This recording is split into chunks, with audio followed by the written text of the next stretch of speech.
안녕하십니까, 알림이 황희두입니다. 어제 영상 마지막 부분에 말씀드렸듯이 서울시 운수사 메시지라며 라디오 방송 그리고 가로치고 교통방송 절대 틀지 말 것, 이런 사진이 공개가 되며 커뮤니티가 발칵 뒤집힌 바가 있습니다. 이에 대해서 언론에서도 보도가 되기 시작했었는데요. 라디오 소리가 너무 크다는 민원을 처리하기 위한 시내버스 측의 조치였던 것으로 파악됐다는 보도가 나왔습니다. 보배드림에는 원래 치졸함의 극치 오세훈, 이런 글이 올라왔고, 앞서 보신 사진이 게재된 건데, 오세훈 시장이 꾸준히 김어준의 뉴스공장 그리고 TBS를 저격해오지 않았습니까? 게다가 최근 100억 원가량의 예산 삭감까지 한다고 해서 오세훈 시장이 선을 넘었다는 반응이 많았는데요.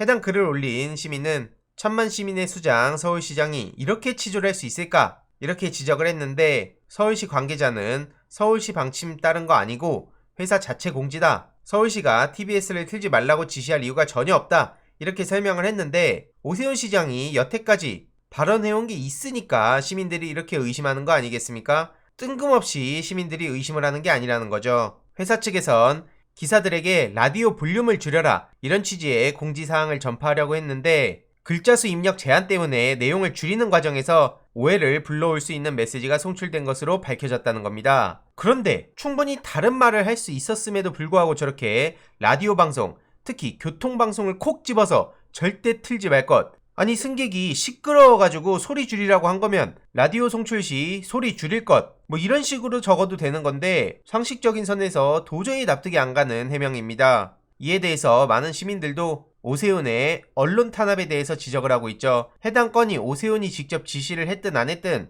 분명한 것은 노골적으로 김어준 총수의 적대적인 감정을 드러내면서 TBS 예산을 가지고 저렇게 본인의 힘을 과시하는 것, 이거 언론 개입, 언론 탄압 아닙니까? 왜 이 문제가 그냥 스리슬쩍 넘어갔는지 도무지 납득하기가 어렵습니다. 거듭 말씀드리지만 언론의 가장 큰 힘은 세상을 들여다보는 창을 왜곡시킬 수 있다는 겁니다. 만약 같은 사안을 두고 몇 날 며칠 동안 계속해서 탄압을 했다, 이런 식으로 몰아갔다면 결코 이렇게 조용히 넘어갈 리가 없죠. 오세훈 시장을 좋아하는 사람들은 애초에 관심도 없을 거고, 비판하는 사람들조차 동력이 떨어지니 어떻게 할 방법이 있겠습니까? 물론 그렇다고 그냥 넘어가자면 저들이 원하는 대로 되는 거니 틈나는 대로 비판하고 기억하고 주위에 알리고 박제해두고 그러는 수밖에 없다고 생각합니다. 그러니까 어차피 네가 방송에서 떠들어도 의미 없지 않냐, 이런 지적하는 건 더 의미 없는 댓글이라는 겁니다. 심지어 김호수 총장한테는 출입 기자단이 찾아가서 난리를 쳤다고 하네요. 김호수 총장이 공무방해다, 날 겁박하느냐, 이렇게 말했다는데 거기에 대해서 논란이 일고 있다고 저렇게 표현하네요. 항의 방문을 했다고 하죠. 출입기자단 10명과 대치했다고 하는데, 윤석열이 그렇게 말 같지도 않은 행동할 때는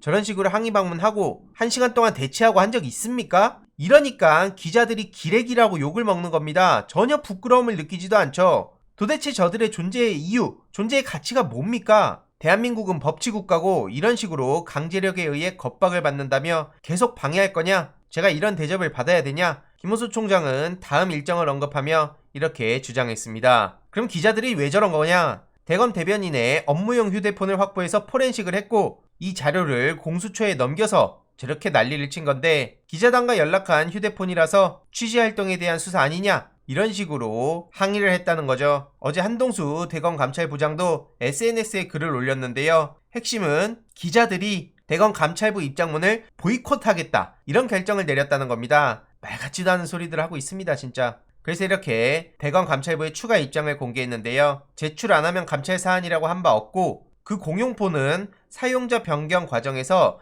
여러 차례 초기화된 관계로 포렌식 결과 아무런 정보도 복원할 수 없어서 포렌식 결과 보고서도 그 취지로 작성됐고, 대검에서 공용폰을 보관 중이라고 하죠. 그 과정에서 공수처와 일체 연락한 바 없고, 형사소송법 취지와 대검 내부 규정에 따라 공용폰을 이미 제출받고 포렌식한 거라는 겁니다. 이에 조국 전 법무부 장관은 대검 기자단이 앞서 보셨듯이 총장실 앞에 몰려가서 김호수 총장에 맞서서 1시간가량 대치하고 한동수 감찰부장의 입장문을 보이콧한 걸 두고 친검이 아니라 친윤 기자단이었다고 뼈를 때렸죠. 이런 말 같지도 않은 소리 하는 윤석열 앞에 가면 아무 말도 못하면서 저렇게 노골적으로 행동할 거면 거듭 말씀드리지만 유튜브를 하든가 정치를 하든가 하십시오. 요즘 대선 앞두고 일정이 너무 많아. 이번 영상은 여기까지만 전해드리도록 하겠습니다.